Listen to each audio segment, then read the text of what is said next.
so that people who have not been able to attend, they can also benefit, because we post these meetings. We post this meeting on our YouTube channel. So those are the people we serve. We serve parents, and we give parents the skills. We also provide community for parents. We plan on coming to Nigeria, me bringing some professionals, maybe ABA, BCBAs, speech therapists, occupational therapists, physical therapists, because the services that we provide here, or the services that our children need, is multidisciplinary. So one kid on the spectrum may have, all of these therapists in the United States. They even have swim therapy. They have all kinds of therapy, music therapy, and all of those. So the plan is to bring professionals, so that they can come and share experiences, share best practices with us once a year. So we are actually already planning our visits to Nigeria in June. We're going to be coming in June. It's going to be sometimes in the middle of June, maybe June 14 or something like that. We're going to be in Ibadan. We're going to be using University of Ibadan. We're working right now on the venue and things like that. So it's probably going to be on the campus of University of Ibadan, where we will hold the thing. We're still in the planning stages, but once we have all the details, we're going to share it with everybody. So also what we plan to do is to meet every other month. So we'll have our next meeting in March. Parents are very welcome. We want to hear your voice. We want you to tell us what areas you need help with. Do you need help with communication? We can bring a speech pathologist to come and share their experience with us if it's in the area of speech. If we need help with behavior, I'm a behavior analyst. I can bring other behavior analysts that can come and help us and talk about, behavior. If we need help with, I'm going to mute, don't worry, I'll mute. We have some people who have... let's see. Somebody needs to mute themselves. I can't find who it is. Okay, so if it's whatever area of need, those are the things that we plan to do to bring professionals to help with social skills, behavioral, communication, and things like that. So those are the things that we're planning, and we're going to continue to share. So I've spoken a lot. I typically don't do that. It's because this is our first meeting, and it's meet and greet. So I have to tell you a little bit about our background, what we plan to do, what are our programs, and what do we offer, and why are we here. So at the end, we'll open up for questions and answer. But in the meantime, I'm going to go ahead and introduce our parents that will be sharing. Like I said, some of the reasons why we're here is for community, right? For validation, to share experiences, what works for one parent. Parents can share their stories with us, what they've tried, what works, and things like that, how they've been able to navigate this journey. So we have... I have a friend of mine. We've known each other since maybe 2001. So that's like 25 years now, going on 25 years. We used to attend the same church back in Memphis, Tennessee. I used to be her pastor back in the days. Since then, she's moved to Houston, Texas. That's where she lives now. When we were still attending the same church, at that time we didn't even know. I didn't have any knowledge of autism. We didn't know that Charles had autism. Eventually she knew. She, as a mother, you would notice, but majority of us in the church, we didn't have experience with her. We didn't know. So she's been walking this journey for 25 years. Margaret Isabel is the mother of Charles Isabel. Charles is 21 years old, or will be 21. She's going to share we titled it A Parent's Perspective. Autism is not a disease, it's a different way of being human. And she's going to talk about her experience raising a 21-year-old son living with autism. So without waste of time, we're going to give Sister Margaret maybe 20 minutes. 21-year-old son. So she's going to I wish I can store it too. Is it possible to store it? Excuse me? Ma'am, could you please mute yourself? Thank you. I can't even see the person, so I can mute on my hand. She's going to share our experience, and we're going to take it from there. And we will have questions and answer once she's done. I have some questions for her, and we're going to open the floor for people to ask questions. And then we're going to be done for today. I'm trying to admit this person in. So, Sister Margaret, you have the floor. You have 20 minutes, or if you can do it less than that, that would be great. Okay, thank you so much, Dr. Josephine. Thank you. My son is still in the house, so I'm trying to wave him and his dad to go so I can be, because he's playing a lot of music right now. So, good evening. I was about to say good afternoon, but good evening to everyone, because most of them are in Nigeria. So, Dr. Josephine, thank you so much for this opportunity to share my story. And like she said, we go back over a lot of years. So I truly appreciate the trust and space that you've given me to speak from my heart concerning this. So today, I'm not here as an expert or a professional like she is. I'm here as a mother of a child that was diagnosed with autism. Like she said, my name is Margaret Isabel. I'm married, and Charles, the pet name we call him is Charlie sometimes. This is his story. Charles, just let me give you a quick brief about him so that some parents can understand from the perspective I'm coming from. He was born on October 1st, Independence baby, on October 1st via C-section, and he's now 20. By the grace of God, on October 1st, he'll be 21. So early on, when he was born, everything seemed fine. In fact, he met all his milestones. He started standing at 9 months. Teeth came out 4 months. Before you know what's happening, before a year, he started to walk and everything. So, and he had a great appetite, would eat anything that was given to him. I gave him everything, fish, potatoes, whatever, he ate them all. So at the initial stage, there was really no sign that prepared me for what was actually going to come. So at the age of about 2.5, I began to notice some changes and a lot of withdrawal from social interactions with other kids. He used to play with other kids. And in fact, even in our church then, he used to be like the ringleader of noise. I have to come and hold him, because he was making a lot of noise. But after that, we started noticing that his diet changed. He only wanted to eat one thing, and that was rice and stew.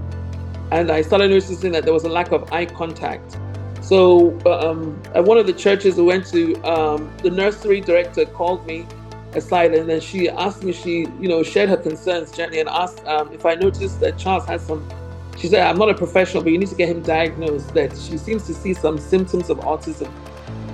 That conversation stayed with me, and then I took my concerns to his pediatrician, who was also my husband's pediatrician, so that he was really experienced. And he reassured me that sometimes boys develop slowly, and advised me to give it a little bit more time. So by the time Charles turned 3, we were now referred to a pediatric neurologist because we didn't see any improvements. And that was at Le Bonheur Children's Hospital in Memphis, Tennessee. So after the doctor tested him and did some other evaluations, he now gave the diagnosis of autism, speech impediment, developmental delay. And but later on, when he turned around 13, 14, he began to experience some seizures also. So we had a pediatric neurologist who now diagnosed him with seizures and epilepsy.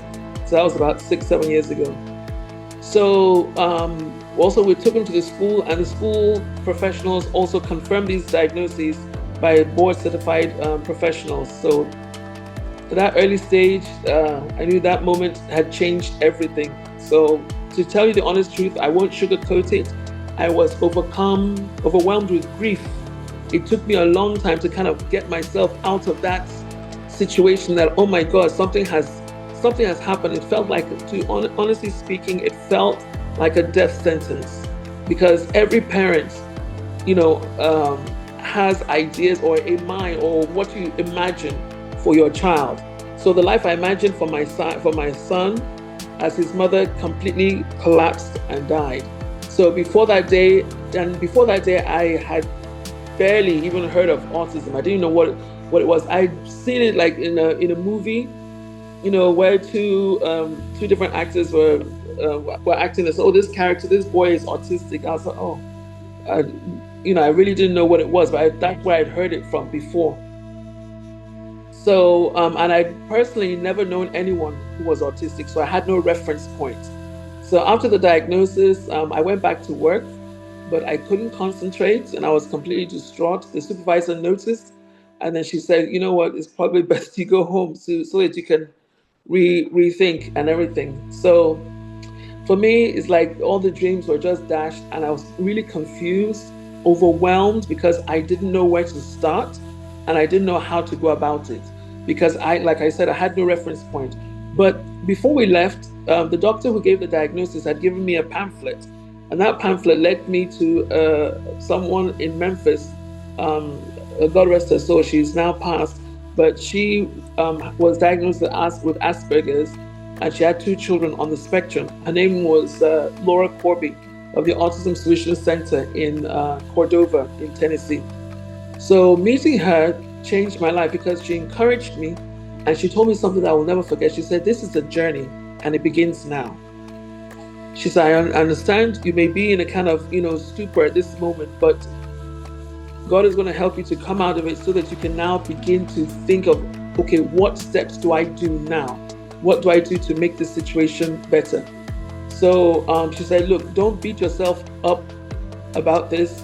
And she said, one thing you have to do is to celebrate the small wins. So when I said, nothing's happening, this and that, then she said, did he do this? I said, yes. She said, did he do that? I said, yes. She said, take those small wins. Those are things we do naturally, we take for granted. That, I can tie my shoelace. I can put my shoes right foot on on the right feet. If your child does that, that's a small win. Take it, So I began attending her workshops on Saturdays and learning, listening, and then slowly rebuilding hope and an action plan. So I've been on this journey ever since. So what I'd like to ask is, a lot of parents here may ask the question, so where do I start? So my answer is simple, is that you start with yourself. You start with yourself. When you're on a plane, the flight attendant will tell you, if there's any danger going to happen, whatever, and the mask comes down, you first of all have to help yourself before you help the next person next to you. So, and you can't give what you don't have. So what I'll say is that start with yourself. And just as Dr. Ojo also said, that parents are also taught ABA to help, because after they've taught at the center, if you as a parent cannot continue what they have taught, then it's like they have to go back to square one each time. So you have to start with yourself, to educate yourself, then to begin to do research for yourself and try to find out things that you can get some information that can help you on this journey. So the battle begins with the mind. If you're defeated here in the mind, then there's no hope for your child. But if you're not defeated up here, then you have the urgency to be able to begin to, find some solutions. So I want us to understand that autism is not a disease, it's not transferable. When someone, has sometimes at work, when you sneeze, people say, don't give me the cooties, don't sneeze on me. I don't want to be, infected with whatever you've got. But autism is not that. It's not a disease and it's not a punishment. It's not something that takes away a child's humanity, because your child still eats, they still see, they still drink, they use the restroom, and they have emotions. You understand? They can feel, they can sense, whether someone likes them or not also. So they still have that humanity. So it's just being a different way. Is more or less like being, it's a different way of being human. So when we shift our mindset from fear to understanding, hold on just a second, please. My son is here. Charles, go and meet Daddy. Yes, go and meet Daddy. Go and meet Daddy, please. Sorry, my son is, I know you can hear some of the music. So when we shift our mindset from fear to understanding, from grief to acceptance, we become better parents, we become better educators, we become better caregivers, and better caregivers in the community. So for me, I don't see my son as being broken, I see him as being unique. And that uniqueness has taught me patience, a lot of patience. It has taught me resilience and unconditional love. Because I remember, like just last night, I was just telling my friend, I realized, oh my gosh, I didn't have something for my son, something that I know he likes. But even though I had a little bit of it, I wanted to get some more of it. In this cold that we're in right now, I drove out. With the cold, I drove out to go and get it. And I was just thinking to myself, if it was my husband that asked me for it, I would tell him, please manage what you have inside the fridge. But for my son, I said, no, I'm going to go out in this freezing cold to go and get it. So he has shown me resilience, unconditional love, and a deeper understanding of what it truly means to be human. So to any parents, to any caregiver, to any individual who is walking this path, I would like you to know that, number one, you are not alone. There is hope, and there are wins, even though they're very small. Every small win matters. So before I end, I just want to leave you with this, that awareness is not just enough. Understanding is not enough. What truly changes lives is action, right? It is action.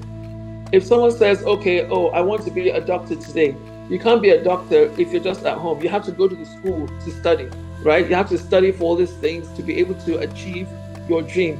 So yes, you're aware of the situation, you understand the situation, but if there's no action to it, as we sometimes say, faith without works is dead. So you've got to actually move towards it. So today I ask each of us to do a few things. And if you haven't already done it, is to, if you're still kind of like thinking, no, you're probably, if some people are in denial, maybe someone that is in denial. I know one or two people, when I see their child, now it's like, for me now, it's like autism radar.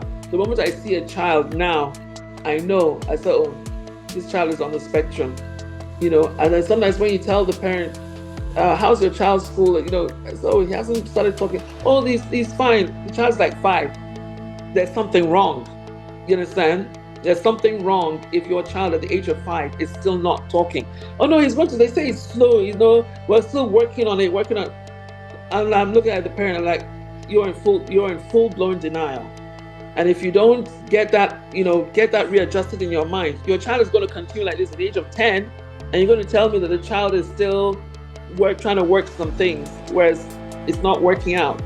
So if friends or someone else or a sibling or nephew or niece, they haven't got a diagnosis, that's the best thing to do. First of all, get a diagnosis from a professional who diagnose children, pediatric neurologists, ABA therapists, and all these other child psychiatrists. They do the diagnosis, so you can actually have a starting point. And then what I advise parents and others is, first of all, like I said before, is to change the way you think. Because when you hear the word autism, don't think of limits. Don't think that this child is not able to do this. Think of differences. Think of potential. Think of a human being who experiences the world in a unique way. Like this morning, my son kept on trying to tell me, I said, do you want to eat rice? He'll show me on the YouTube video. He watches the cooking channel. So he's showing me a woman that was cooking jollof rice. He said this. So I went there and brought out the jollof rice. I said, you want to eat this? You put that away.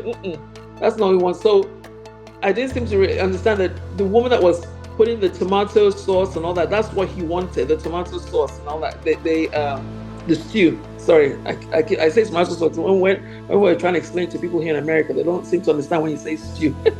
So I have to say tomato sauce. So, but he was talking about that. Then I said, so show me. I said, come to the pantry and show me what it is you want to eat. Then he points to the pot. So when he pointed to the pot, I was thinking, maybe this boy wants spaghetti. Then I said, go to the pantry and show me what you want. Then he pointed to the spaghetti. I said, okay, then you do the work. You want spaghetti, you start to cook it.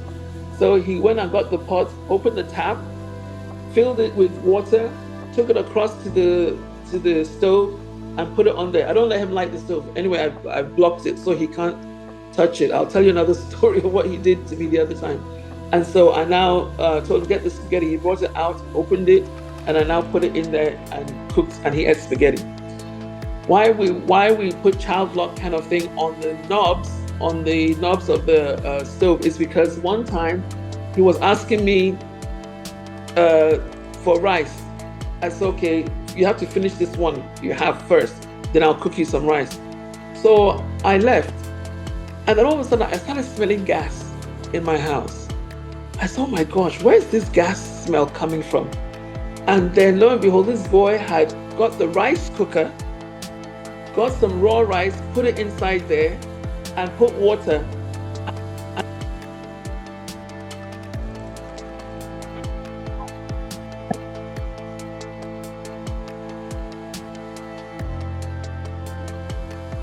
Sister Margaret, something happened to you. Did I unmute you? Sister Margaret, something happened to you.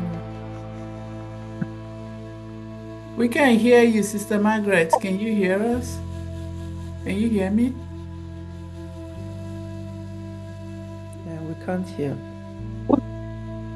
Sister Margaret, we can't hear you.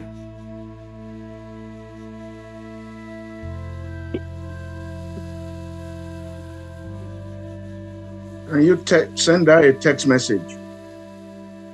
We can't hear you anymore, Sister Margaret. Yes. Oh, we couldn't hear you for a second. Oh, really? Yeah, we can hear you now. We hear you now. Okay. Sorry, when did I stop? It was when you were talking about the rice cooker that he went and put rice and water and everything. Yes. Oh, okay. I know what happened. Sorry. Oops.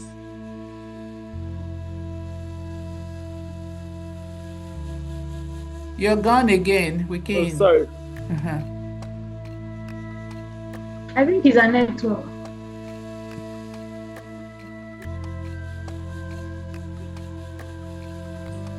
Sorry, I pressed it by mistake. I understand what happened because my husband went out, so my car, the Bluetooth comes on automatically. Yes, so it takes the conversation. So he was hearing me inside there in his car.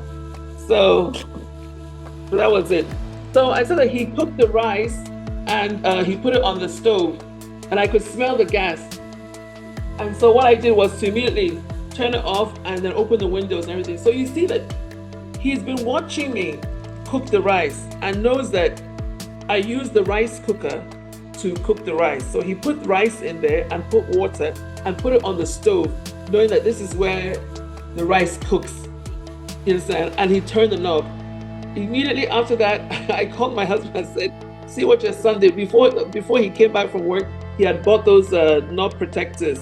And so now he can't handle that at all. So, but just lets you know that if we think they're not human, they are human.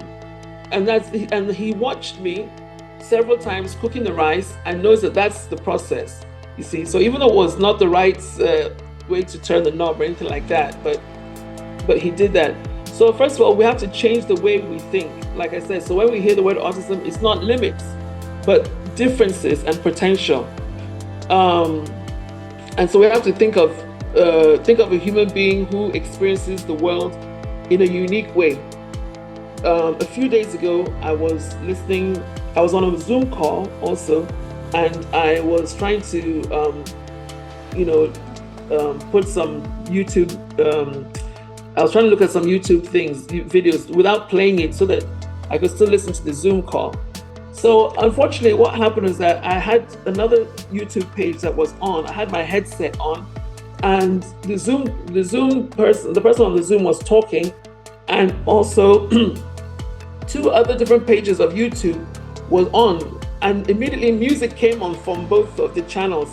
So you can imagine I'm hearing YouTube music from 2 different pages on, and the Zoom person talking all at once in my headset.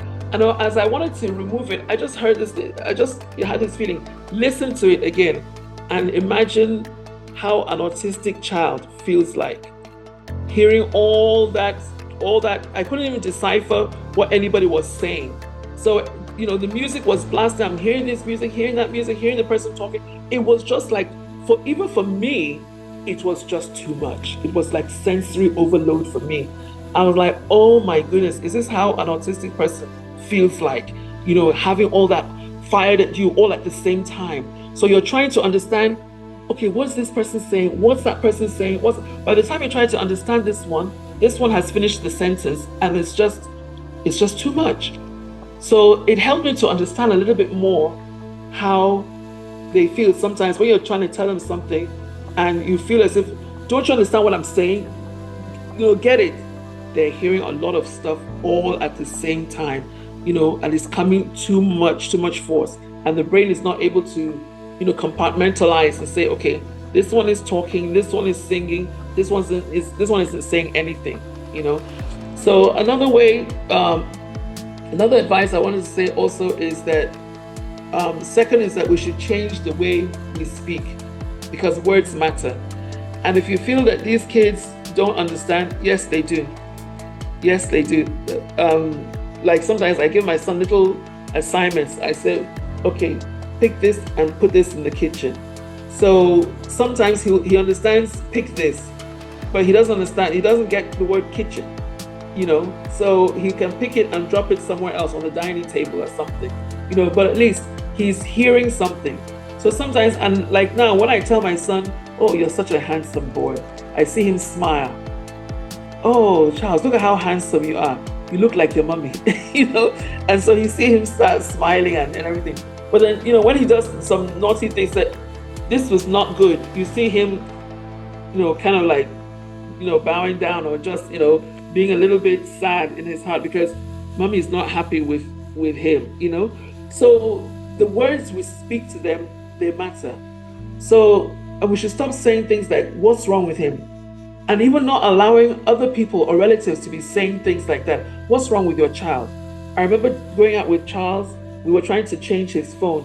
And so as he was making some noises, hey, all this kind of stuff, then the guy that was fixing the phone said, "What's wrong with him?" I said, "Excuse me?" He said, "What's wrong with him?" I said, "What's wrong with you?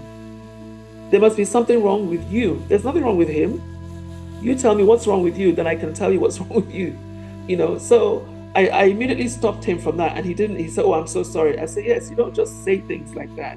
So so we have to stop saying things like, "What's wrong with him or her?" or how can he be fixed? Instead of, we can say, "How can I support? And what does this person need to thrive?" Not just to live, but to thrive, So, and thirdly, also, we can change the way that we act. We have to, it's a hard thing, but we have to learn patience. We have to be patient. We have to be inclusive. And we have to be willing to learn from autistic individuals and also from their families. So we have to become advocates for accommodations in the schools, in the churches, in the workplaces, and in the communities. Make space at the table. And if there's no table, we should build one. Yes, and if there's no table, then we should build one. One of the people in my church here, the former director of special needs unit, at her church, when she found that there was no special needs unit for her son who had a cerebral palsy, she decided to create one and talk to the pastors and ask if there's something that could be done, and she would, run it. And they said, by all means, please go ahead. And they gave her all the things and tools that she needed. And that place became a thriving place for parents with special needs that, in fact, when they used to do different events for them. So even like at my church here, Through the Roof, We have things like that. We have different events. In fact, February, this next month, we're going to have something that Tim Tebow organized for the kids. So children from all over, we make it like a Valentine's Day kind of thing for them. They come, they dance, they sing. So we have people who volunteer, like 3 people to 1 child. And they come, they bring them in a limo, drive them around the church and bring them to the limo. And they come out with the red carpet, and then they do like as if they're celebrities and all that. And it's just a fun kind of thing. Things like that. We can start things like that. We don't have to wait for, a big organization to do that. Just like Dr. Tope-Ojo has started this. It may start small, but before you know what's happening, it becomes a big thing that becomes inclusive for everybody. In Memphis, my son had a teacher, Shawanda Cheers. And they used to have programs in the school. They would say, oh, this is for first graders, third graders, blah, blah, blah. Then she saw that her kids were not included. She went to the principal. What about my kids? What about my kids, my special needs kids? And he said, oh, we don't. She said, no, you cannot have this program here without including my children. And so after that, every time there's, oh, make sure you include her kids, because she's gonna cause a lot of problems if her kids are not included in these events. And so it made us, the parents, feel so appreciative that we had somebody who was also advocating for our kids also.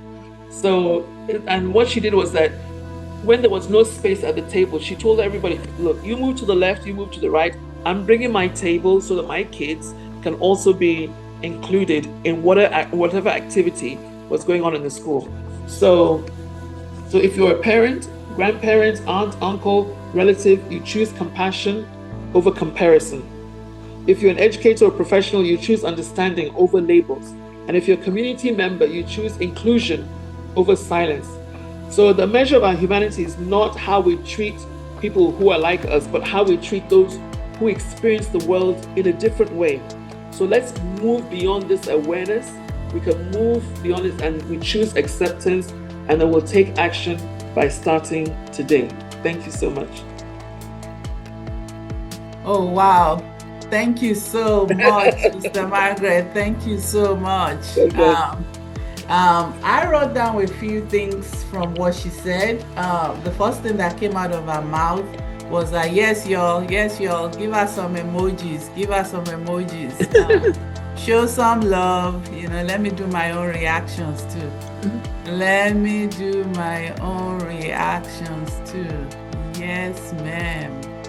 Yes. So the first thing that came out of our mouth was that, celebrate the small wins. Like I said earlier, or is it that I posted it that on our WhatsApp group, autism is a journey. Sister Margaret echoed it as well.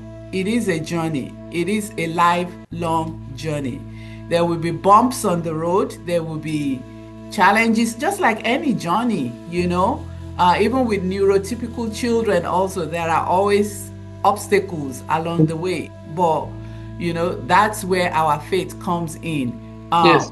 We can overcome these obstacles by the grace of God. We can lean on our faith. We can lean on, the resources that are available to us. We can lean on all these things. So it starts with celebrating the small wins. Okay, so these children, just like the title that we have, we called it, they are different, but let's see, they just think differently. Autism is not a disease, it's a different way of being human. It's just a different way of thinking. They process things differently. I'm neurotypical, but the way I read, until I highlight things, it helps my gaze to go to what I'm reading. If I don't do that, it's just going to be everywhere. I can't focus.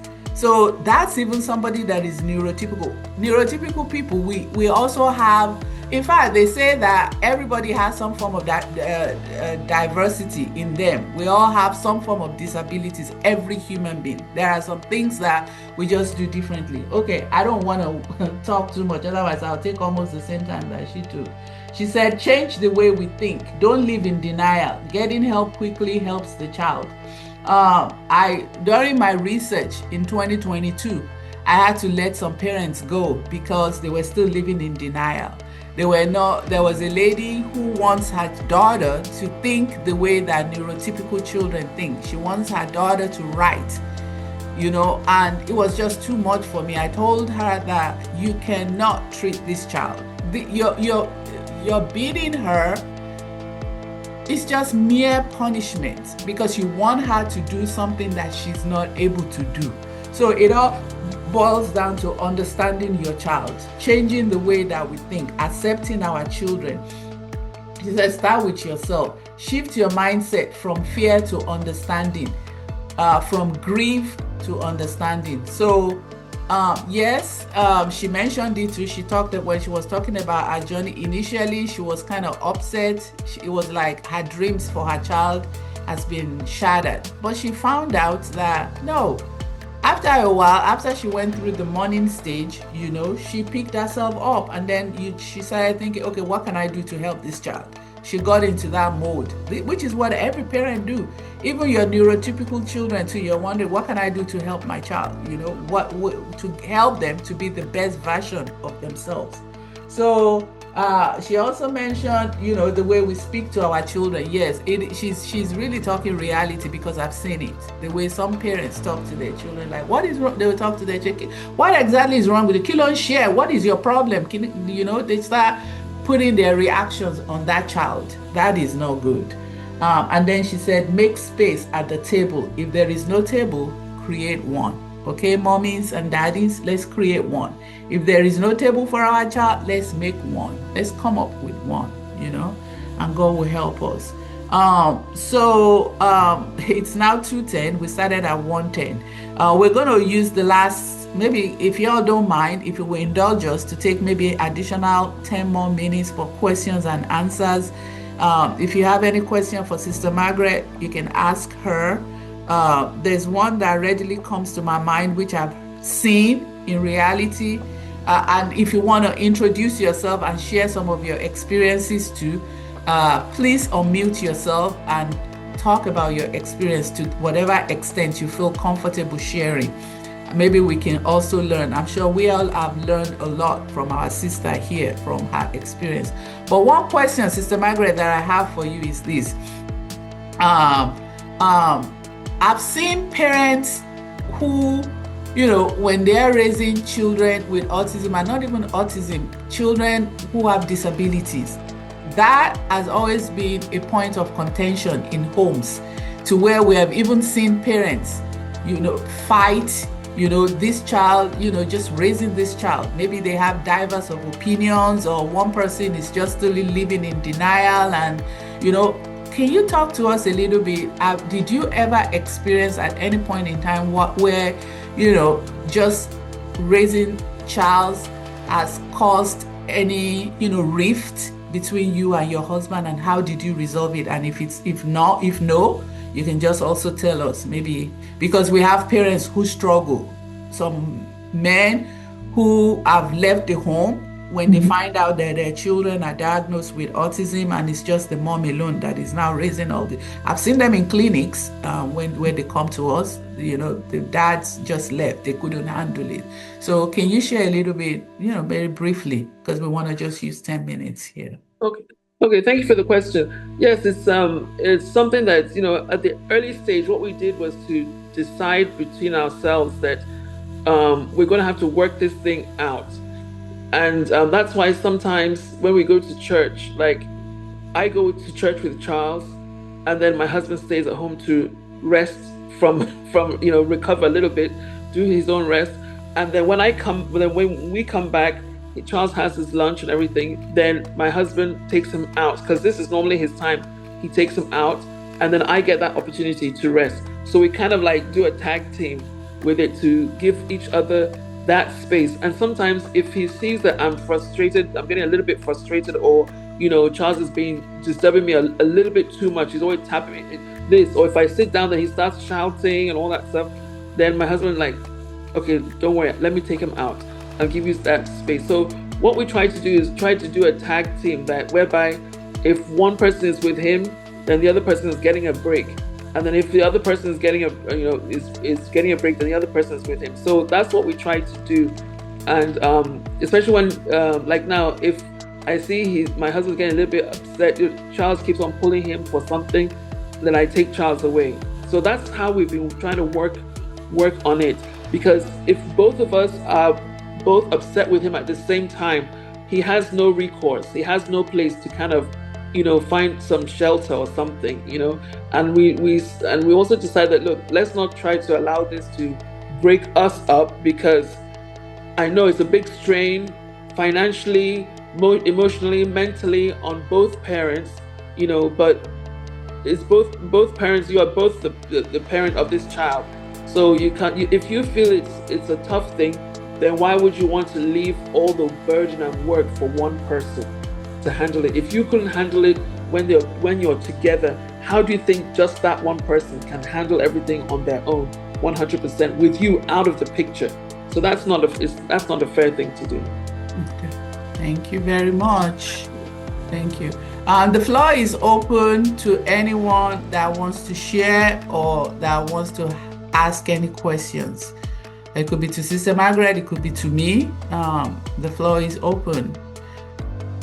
Does anybody have any questions, comments, sharing? Okay, good. Hi. Hi, TK. Good to see you again. Happy New Year. You as well. Same to you. Hi, everyone. My name is Takia, or a lot of people call me TK. So, Margaret, thank you so much for sharing.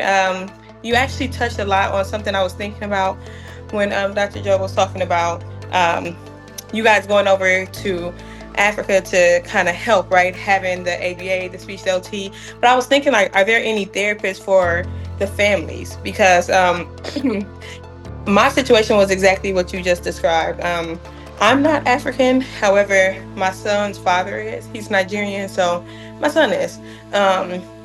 Autism doesn't run in my family, but it runs in his. The downside to that is when our son got diagnosed, he kind of abandoned us. So I have been taking care of our son on my own. I am a psychotherapist. However, just like what you were talking about, Margaret, the grief journey was terrible for me. I had got really depressed when my son got diagnosed, just trying to figure out how to navigate that, right? And just thinking about all these dreams that I had for my son, right? So I'm originally from Wisconsin, but we live in Texas, and part of me moving to Texas was I had all these dreams about the schools I wanted him to go to, the things I wanted him to do, and I had to come to accept that that's not the reality of the situation. And it was so interesting because the ABA center he ended up going to was 3 blocks from the school I wanted him to go to. So every day I was driving past that school, seeing all the other kids, and that was one of the hardest things I've ever experienced in my life. Just thinking about, what I wanted to be and what is not, right? Now, fortunately for me, my son is extremely high functioning, so he's super smart. But he still has his things. And I guess I'll use a little bit the experience that I had yesterday. There's a place here called Kids Empire, where it's just like a big old indoor jungle gym that I took my son to. And there were some kids kind of being a little mean to him because he's partially verbal. And normally I'm quick to jump in and, you gotta be nice, he's autistic. But I'm like, no, he has to learn how to adapt to the world. So I've been learning to not jump in so much, and that's so hard for me as a mom, but he has to learn how to defend himself. He has to learn how to adapt, right? Because he goes to school and I'm not there all the time. But I say all that to say, are there any therapists that's going? That's actually something I would be interested in. Now, I don't speak any of the languages, but I would definitely be interested in going and like educating parents on like their mental health. And Margaret talked a lot about that, like how important it is to understand that it's not a death sentence and it's okay. And, you're going to go through that grief journey, but you will get through it. So I was just wondering if that was a thing that was happening as well. We were going to go in August, but we can move it up to June because I was taking him to Nigeria in August. We're actually planning on going in June, actually middle of June, because I work in the school system as well. So I'm off from June the 5th until July the 15th. So it was going to be somewhere around there. So, oh my gosh, that is amazing, TK. We would love for you to go with us. Yes.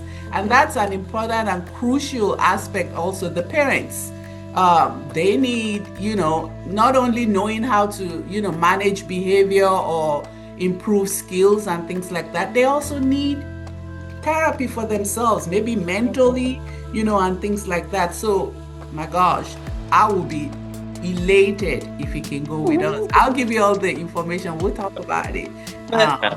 Yes. So, yes. I do, just before I hop off, I see somebody else here. Margaret, I do really want to thank you for that because that was so important. And I think that's not talked about enough. And so I'm happy that you did bring that up. Thank you, friend. Thank you so much. You're very welcome. You said are you in Texas? Or yes. What part of Texas? In Houston. Oh, okay. Well, we have to meet up then. Sister Margaret, she used to come last year. You and her talk. You exchanged numbers too. Yes. Oh gosh. Okay. Yes. I have to text you after then. Okay. Sounds good. Thank you. Okay. Thank You're you. welcome. There's somebody, Galaxy A15 5G. You have your hands raised. You can speak, please. Go ahead. Okay, thank you. My name is Omolayo Durotoye. I'm a friend to Dr. Joe. So I actually don't have an autistic child, but my brother has two, and they are in Nigeria. And thank you, Sister Margaret and TK and Dr. Joe, for all the information and everything, because this is something that is actually very, very common now in Nigeria. And you know what they call it? The sickness of the rich. Because it's so expensive and everything. So they are, that is the way they say it. I'm like, that is not right, But the point that I am trying to make is this, because there are so many people when they have children like that. I'm so happy and glad that you and your husband are on the same page and you are ready to help each other out. But we have situations whereby both parents are not on the same page.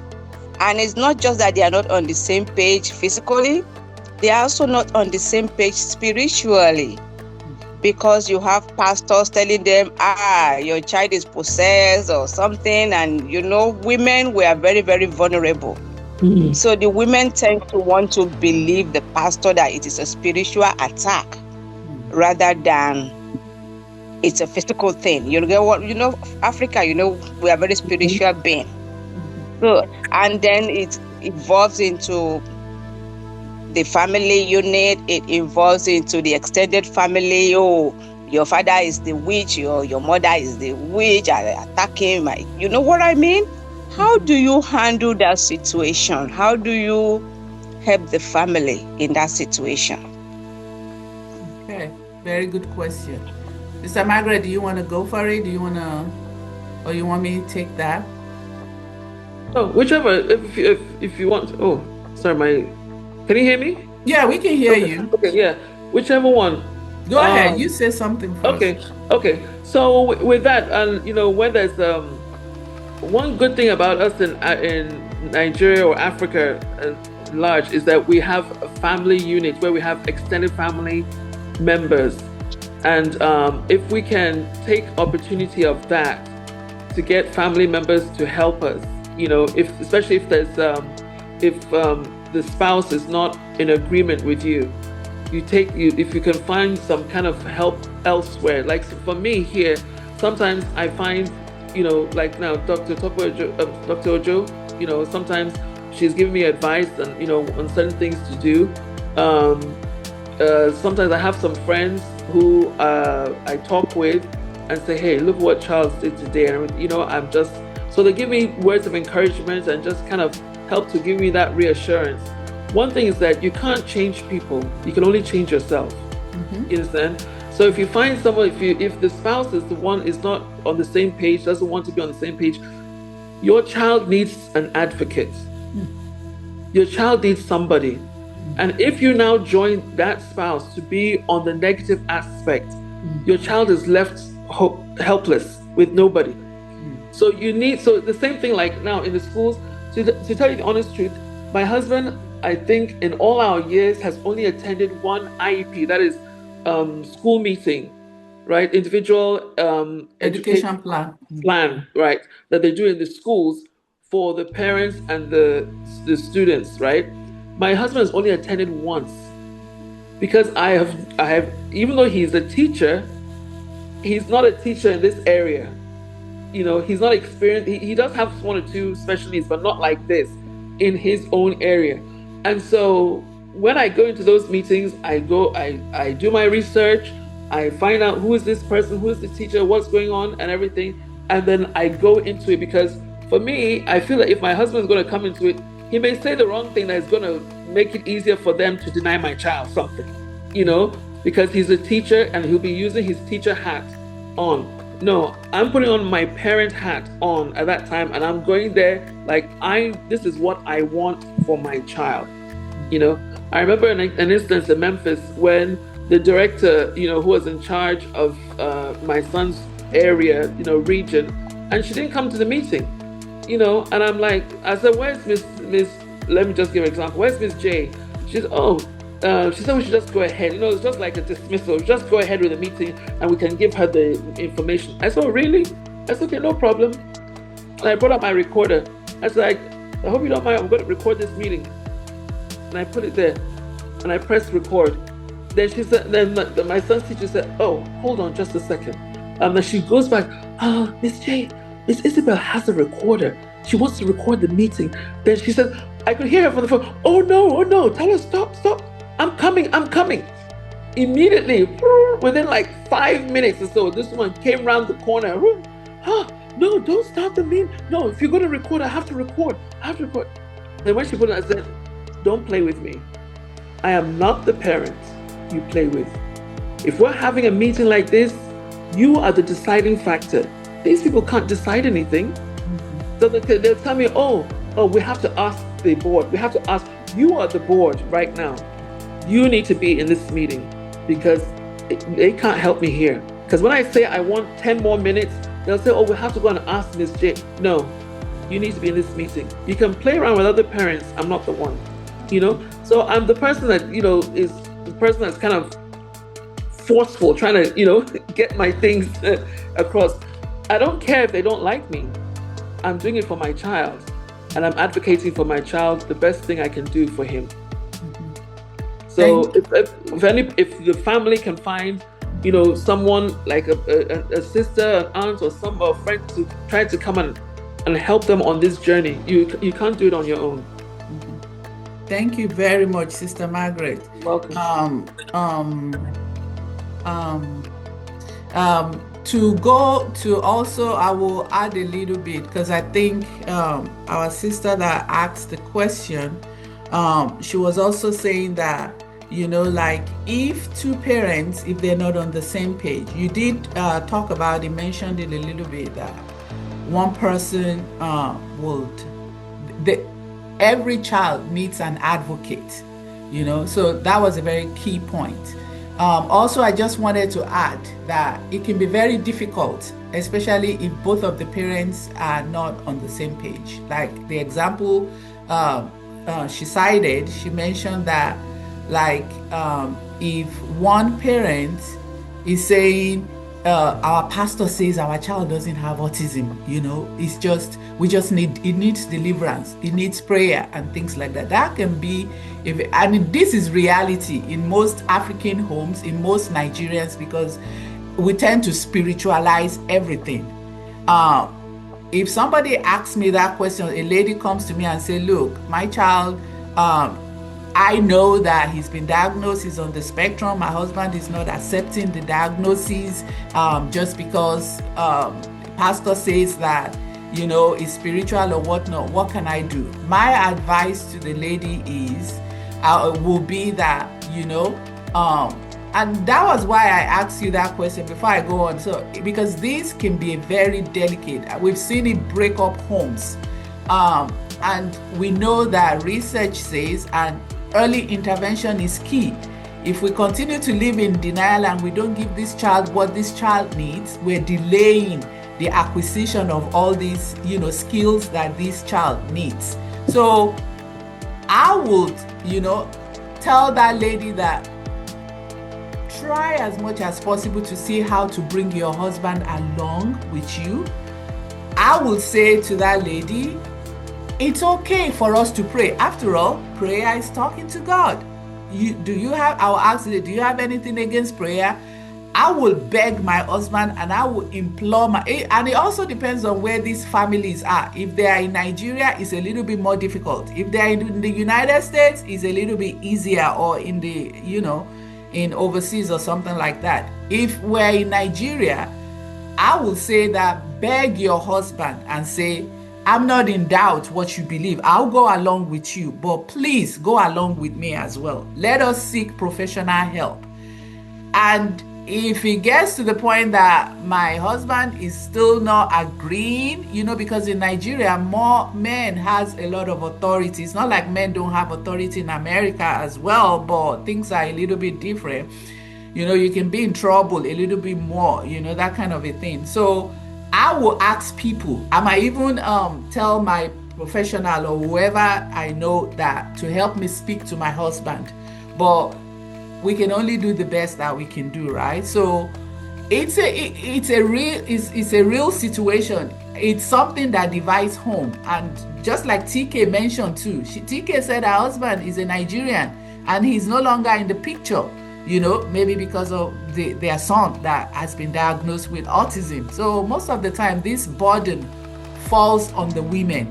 I will do whatever it is to get my son the help that he needs. I will do it in a respectable way. I will tell him I'm not opposed to prayer. We can keep praying, but we cannot neglect science also. We cannot neglect this other thing. I will do everything possible to, like going back to Sister Margaret, advocate for my child, make sure that my child gets what he needs, because I'm not going to live in denial. I'm not going to let somebody tell me, well, let's just pray. Yes, we will pray, but we will also, faith without works is dead. We will also add science. We will also add the other part to it.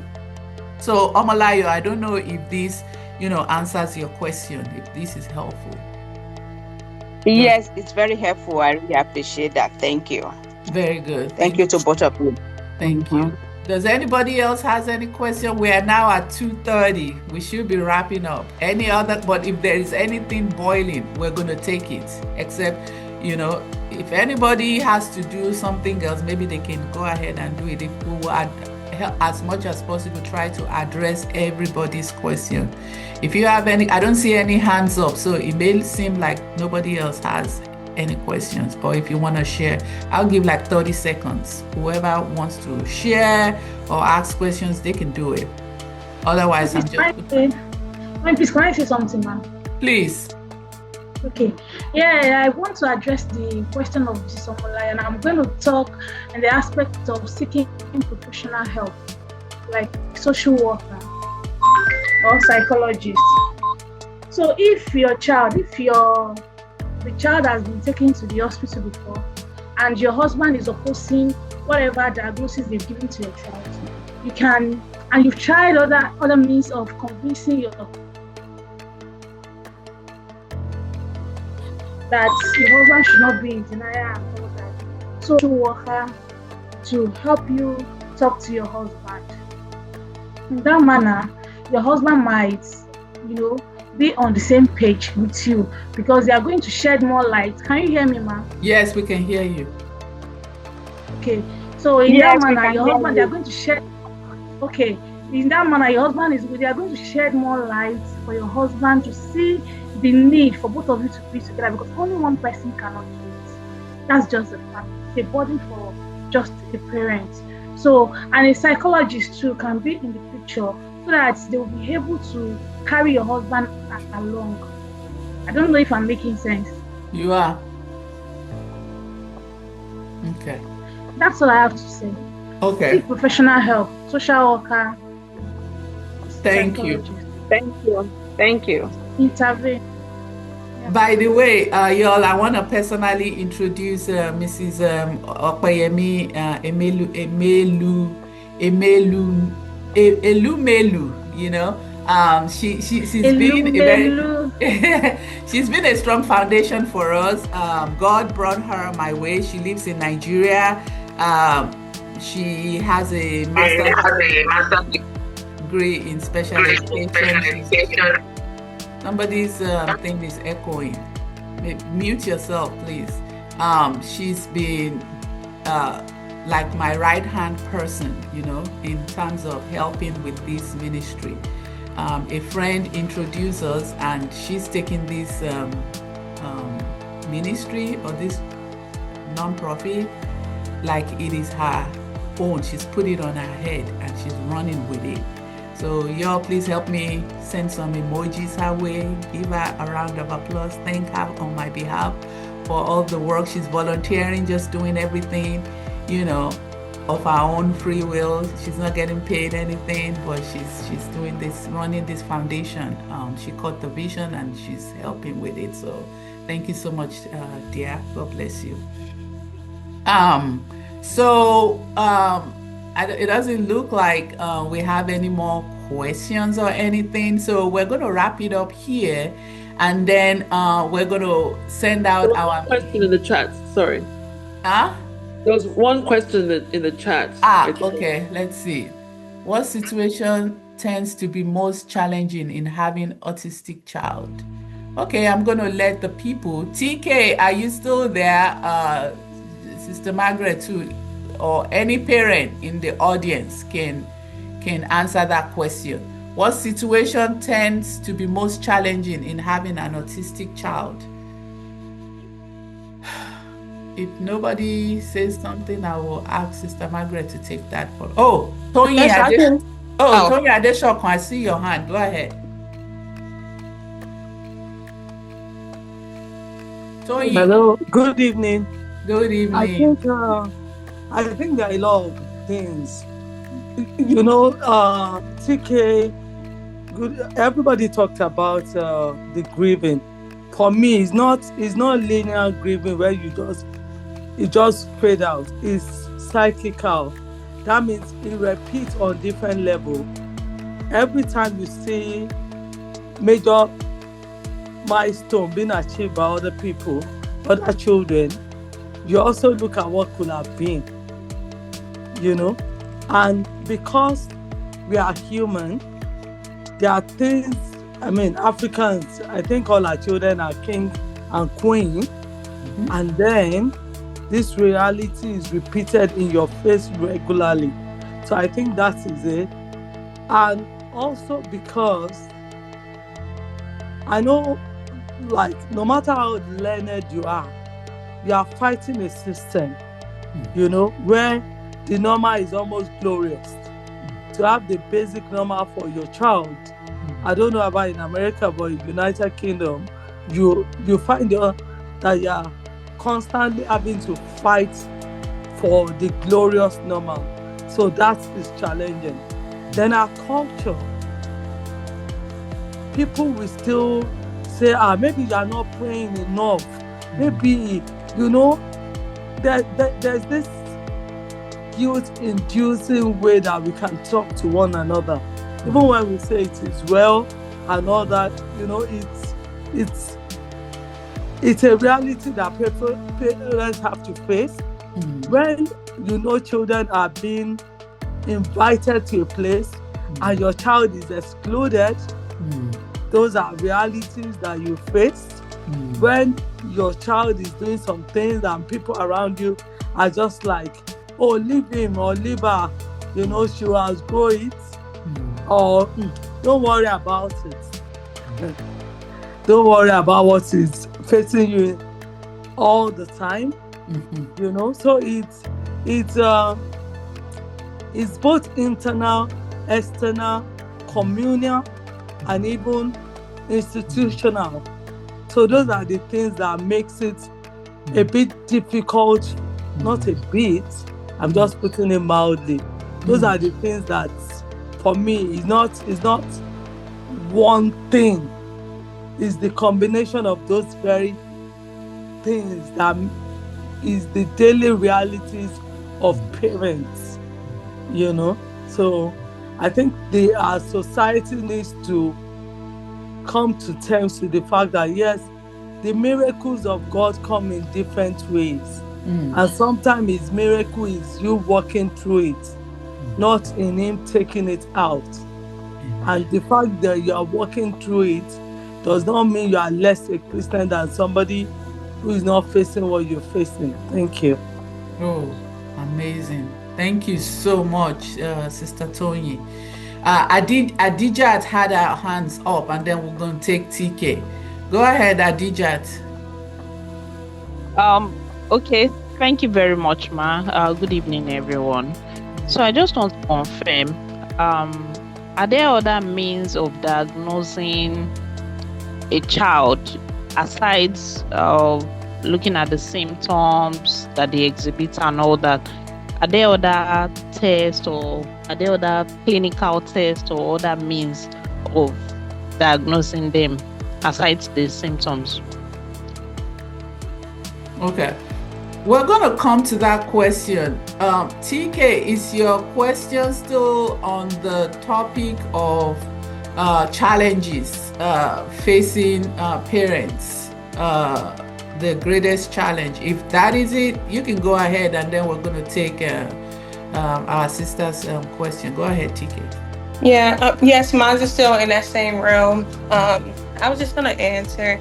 So my son is 5, so he's still young, and he got his diagnosis at 2, so we're only about 3 years in.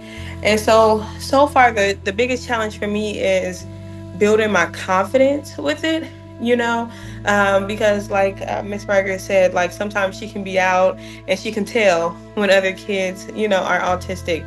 And so there's been times where we've been out. Well, one thing I've noticed about myself is like, prior to having a kid, I was a very like confident, unapologetic person. Like, I'm me and I'm okay with that. And now I find myself apologizing so much to people because my son, he's a busybody. So he's always moving and doing things and touching things and knocking things over. And I'm sorry. And the other day I realized, like, oh my goodness, I won't stop saying sorry to people. And it's just like me having like some of the guilt sometimes, like, did I do something? Even though I know logically I didn't, you know, but emotionally I still feel that way. And then me building my confidence in, okay, this is who my child is, and that's okay.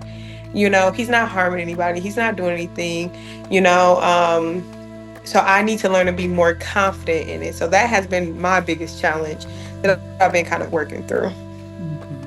Okay. Thank you so much. And I noticed that Tony's thing too has to do with what you mentioned about helping parents, you know, maybe mentally to process this thing. There are some things, it sounded more like that was what Tony was talking about. And I've seen that this is something that maybe I'm writing it down. This might be a topic that we need to address in one of our sessions, how to help parents, you know, process and help with the mental aspect of raising a child with autism. And I'm also very grateful that TK is even saying she might be looking into going to Nigeria with us. So I know so many parents, you know, need that help. Jane put it in the comment that the mental disability it gives, which is close to what we're talking about right now. She said the acceptance and the fact that you have to keep questioning yourself and God that why your own child is different. Sister Margaret mentioned something like that too. It's part of the journey. Everybody goes through that one stage.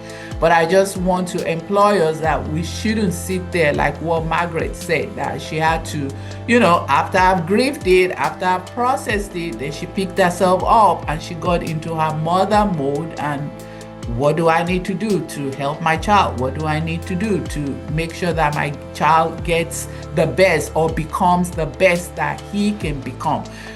At this point, cure for autism has not yet been found.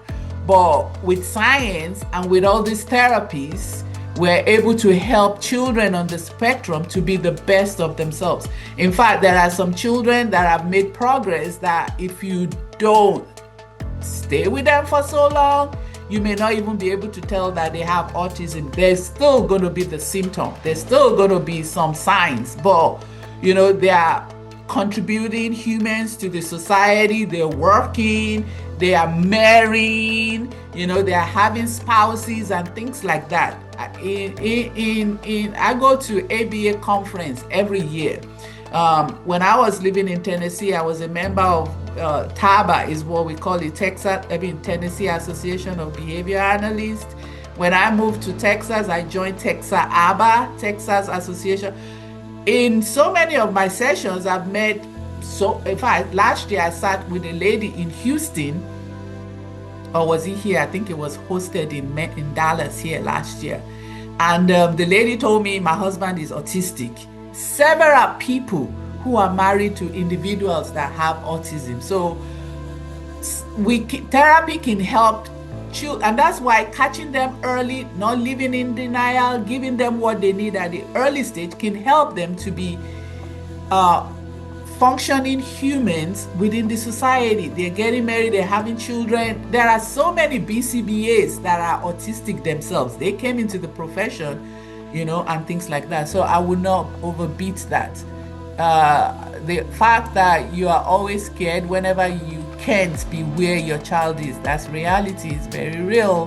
The extra expense, despite limited resources, therapies, nutritional diet, and all of these things, that is reality, my sister. You're hitting it on the head, Jane Moose. So all of those things are reality, but God, well, I'm a child of God. I'm an ordained pastor as well, and I'm also a scientist. So sometimes you're going to hear me, you know, even though I try to keep it as professional as possible, but another aspect of me is still a child of God. So that might come out without even me thinking about it once in a while. So, you know, we can always lean on our faith to help us, lean on our church members or our congregation. If we're Muslims, you know, our brethren, our brothers and sisters, we can always lean on them to help us, you know, in those situations. Now, to go to our sister's question, Adijat. So you were asking that, are there other ways? Now you have to correct me. I wanted us to address the current questions before introducing another question, was why I did what I did, not to ignore you or not to say your question is not very valid or important. It is very, very important. So I believe, if I understood correctly, what you were saying is, are there other ways to diagnose children? Now, please correct me if that's not what you were saying. Are there other ways to diagnose children, or are there other symptoms? Could you please repeat that question?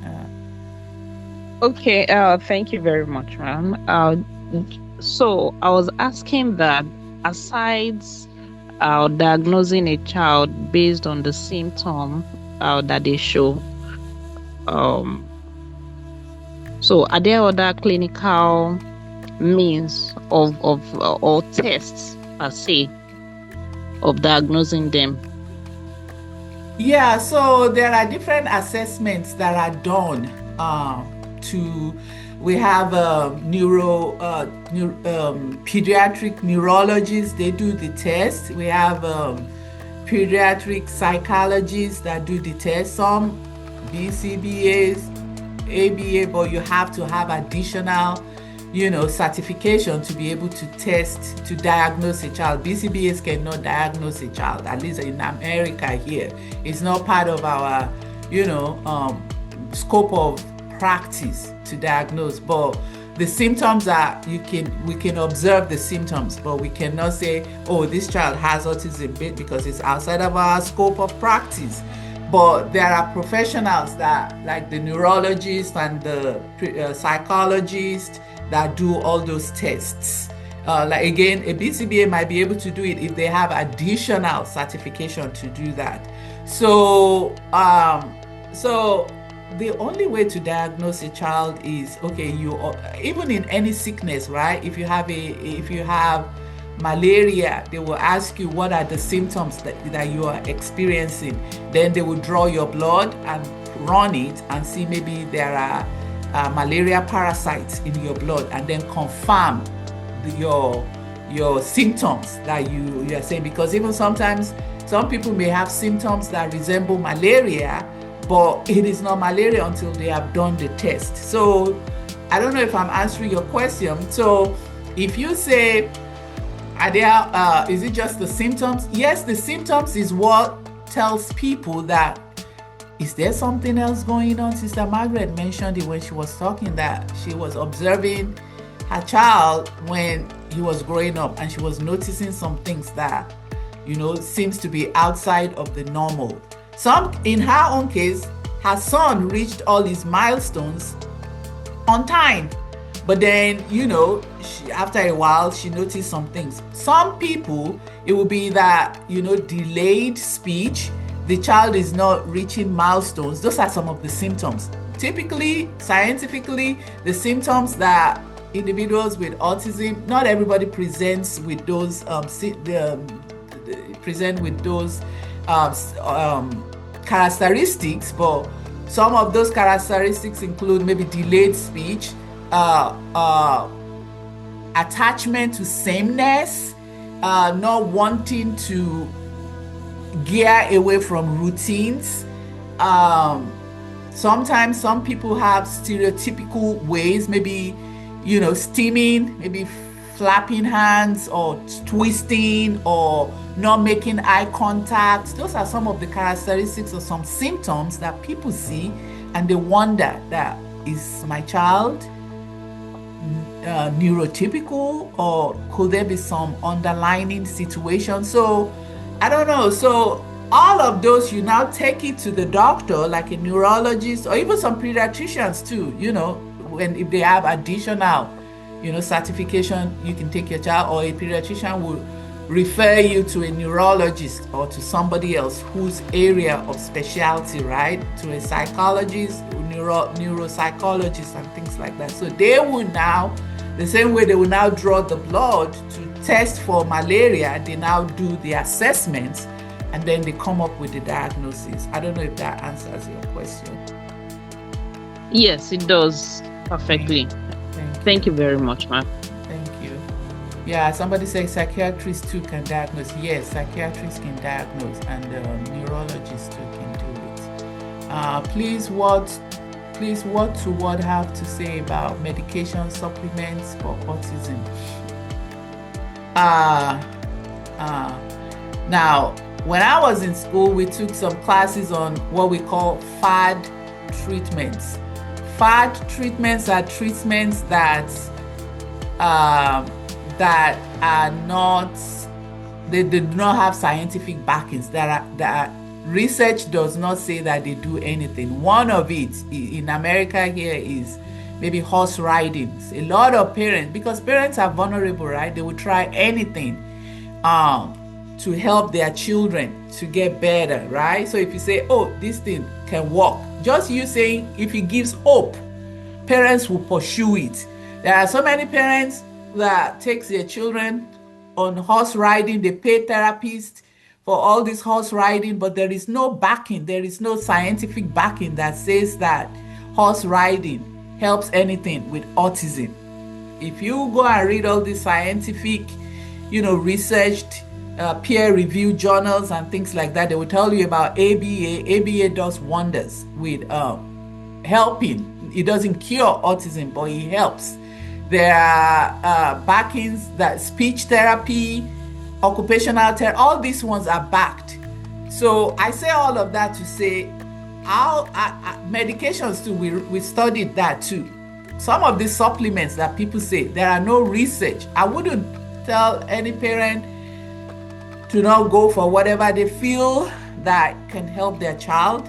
But I can tell you that we've looked at it. There is no research that supports or show evidence that these things contribute or make any impact. So I don't know about supplement. There are parents who buy that, who are of the opinion that, I don't know, maybe vitamin D or some kind of supplements that they help. So I won't be able to speak to that, other than I can tell you, whatever you want to give to your child, try and do a little bit of research. See if there is any peer-reviewed, research work that supports those things before you go into it.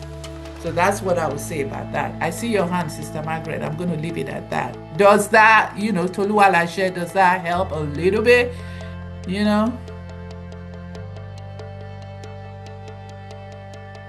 Okay, Sister Margaret, go ahead. Yes, it does. Thank you very much. Thank you. Sister Margaret, go ahead. Yes, just to back up what Dr. Joe was saying is, just like as a parent also, like say you're desperate, you're looking for what, if there's a pill. A friend of mine once, a parent I should say, of my son's class in Memphis once said, I just wish they could just get us a pill, just take this pill and then the autism is gone and then you're fine. I said, well, I've not seen that at all. But there's some supplements and treatments that medications that may help some behaviors, you understand? Especially when it comes, like now at the early stage when my son was not giving me eye contact. I did some research with a particular doctor and found out that cod liver oil, not the adulterated one, very pure, good cod liver oil was going to help with the eye contact. And then once I gave him some drops of that, I mean, like 3 days later, he started giving me eye contact. You see, so it may help with some other kids. Some things that help with some kids may not help with yours. You understand? So you just have to, just like when a mother gives birth to a newborn baby, you're going to get all the grandmothers, everybody is going to give you advice about your child. How to, don't put this child like this. Oh, put this child this way and all that. You are the parent. You know what is best for your child, what works best, what food works best for each child. My son is allergic to eggs, so I won't give him anything that has to do with eggs. You understand? So, and some other kids can eat eggs and they're totally fine. But he comes out, his lips will swell up, his eyes will swell up to like almost, he'll be looking like this, trying to see, and he'll be itching all over. So, and like it got to a point when he was becoming very, very aggressive, hitting and hurting himself and hurting other people. Like hitting his head on the back of on the wall. He's hurting himself. And so after talking with the doctor, gave him some kind of medication that can kind of help to calm him down and everything. And you now kind of see a brighter side of him. The first time I gave him one of those medications, he just was like, oh, sorry, my phone is calling again, sorry. Yes, I want a calm child, but I don't want a child that cannot respond, that is always sleeping because of the effect of the medication, and it's just making him so dull and just like, you're looking at the child, but you're not seeing the actual child, But now that he's older, we gave him that same medication. I was scared to use it, but then the doctor said, we can try it. If it doesn't work, if he's like that, then don't use it. Then all of a sudden he used it and he was much better, much more calm, and was able to follow instructions in school and at home so that he's not hurting himself and then hurting other people as well, So you just have to, as a parent, does this work? Yes. Does this work? No. So you just have to, and also do the research. And like Dr. Joe said, also find out those that don't have any scientific, proof with it also. You have to look into that. Yeah. So I'll add to what Sister Margaret said, that just don't just on your own, talk to your doctors too. And I want to talk about that medication aspect now, because the question was asking about autism. But if it is like the symptoms, no, not symptoms now, but like behavioral, because most of our kids that have autism, sometimes research actually says it, that they also present with behavioral issues. And why is that? One reason may be because, especially some of our kids that are non-verbal, if you are not able to communicate your needs, you may use your behavior to communicate what you want. So medication can help with some behavioral issues, and also maybe when our children that are diagnosed, if they have comorbid issues, like in addition to autism, maybe they have ADHD or things like that, there are medication, and all of those are peer reviewed. They are scientifically approved to help. So there are some medications, but it's what those medications are for. Not medication to cure autism. There is no medication for that, none yet. I don't know, maybe we can get there, but we currently do not have anything that it's scientifically proven that it will cure no. But symptoms like behavioral issues and things like that, maybe not even only behavioral issues, because with behavior you can use ABA to change behaviors. That's what we do. But maybe if they have, so let me be clear, when it comes to medication does not cure autism. But maybe my child has, other diagnoses, ADHD, attention deficit, and things like that. There are medications for that is research proven that they work to help to reduce those symptoms. And what Sister Margaret was saying, sometimes when they first start the medication, it may not, maybe in terms of the dosage, or this type of medication is not appropriate for the child, maybe it's a different type. Then that conversation is between the doctor and the parent, until they find the right dosage. Sometimes when they first start, they will tell you even to come back after some few months to report to them what is the effect. Is it working right? Some of it may be too much. It may be making the kid drowsy. It may make them, not to be able to talk anymore or function anymore. Then they have to adjust the dosage until they get to a point where they found the right, maybe even changing the medicine to a different type of medicine until they find that. So that will be a conversation. So some medication works for some other things, but not necessarily curing autism. There's no medication like that is proven. All right. It's almost seeming like 1 hour is not enough for this our meeting. So maybe we will even stop saying 1 hour. Maybe we just say 2 hours, right? Or, and maybe even until, we are able to beat down every question that we have. If you're in agreement with that, let me see your thumbs up. If you think, so it's now 3 o'clock, so maybe 1 to 3. If you think, okay, I see all those thumbs up, let's see some more. If you agree that maybe just, oops, look at all those thumbs up. Okay, so 1 hour is not enough to really, do it so that everybody can get their needs met. So we'll readjust that. When we do the next flyer, we're going to say at least 2 hours. And if we still see parents still having questions, because we'll bring some speakers to come talk. TK, just be ready, because I may be calling on you to come and share some things, some tips for our parents to help them, using your expertise. So this is where we're going to conclude. Does anybody have anything to? So please visit our social media handles, like our YouTube channel. If you want us to add you to we have a WhatsApp group. So if you want us to add you to we'll use the telephone numbers that you provided when you were registering. We'll just add you to our WhatsApp group if you're not already there. And then we did door prizes today. We said the first 5 people that sign up by 1 o'clock. For those of us in Nigeria, we don't have too much money. We're a non-profit. I'm still running all these things with my money, and I'm still trying to get some sponsors. So if you know of corporate sponsors that can help us, I'm writing a letter, especially this going to Nigeria. We're going to need some money, even if we're not paying everybody's fare, maybe even just contributing 50% of those who may be going with us.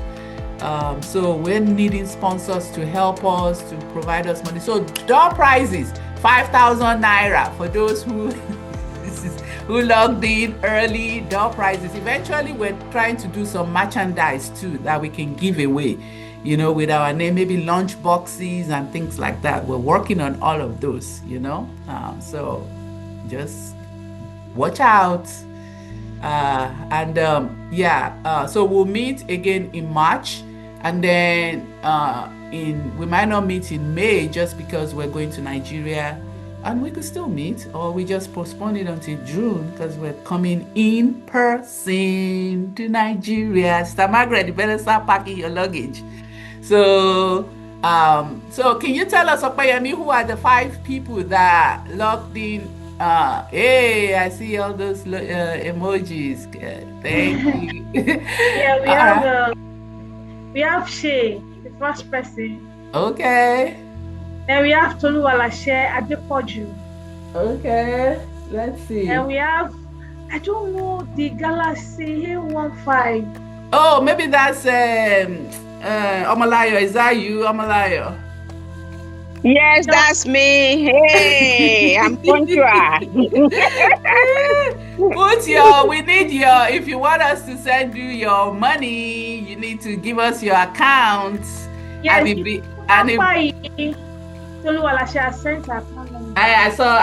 picked our own. I saw our account information. So if you're one of the first 5 that your name was mentioned, kindly post your bank account in the message. We also have Mommy Margaret Isabel. Yes, so she in a dollar. You have Nigerian accounts. It's Naira we are giving away. Then I think we have Jane Moose. Okay. Yeah. Well, this is how it's going to work. If you put your account information in the chat, we'll copy. I've already copied out Kumapa Itoluwalashe. I have a bank number. So if you put your bank number, if your name was mentioned and you put your bank number, we will deposit 5,000 Naira in your Nigerian account. And if it is American account, we'll see what we're going to do about that one.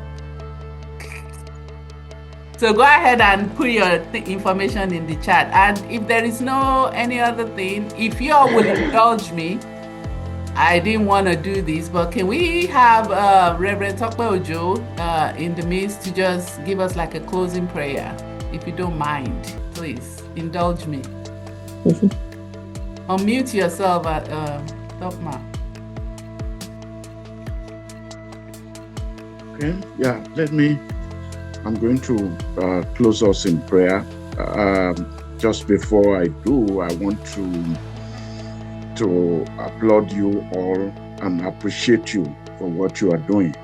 I'm very proud of my wife and this project that she's doing. And I want to applaud every one of you. As a relationship expert and life coach, I want you to be aware that what you are doing is very unique. Sister Margaret and most of the speakers mentioned this. Major statistics reveal that most of the time when children have issues with disability or whatever, 75% of the men always abandon their wives, always abandon the women. So majority, you will notice almost everybody on this platform are women.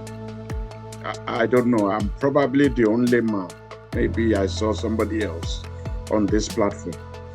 So people dealing with issues like this all over the world. It's not about Nigeria alone.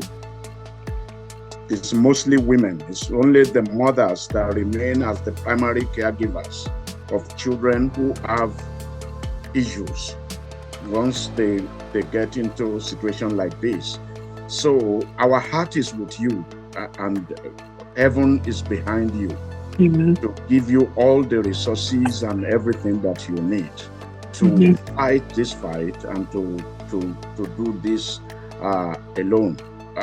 That's why I really applaud what Top Woman is doing and this foundation. I'll be sharing as occasion permits me on some other times. Blessed be God. Father, we thank you. We magnify your name. We praise you for this courageous heart. Amen. And this boldness and this courage to stand by these special creations of yours.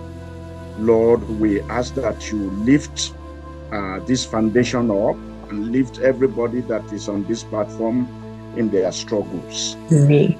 Pray that you open the door of support Amen. and door of help for them, so that they can tread on this path, knowing that you are the creator and that you are the one that has brought these children to their lives for a purpose.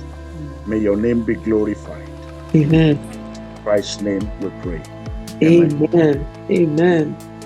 All right, y'all. I see Jane's information, and I see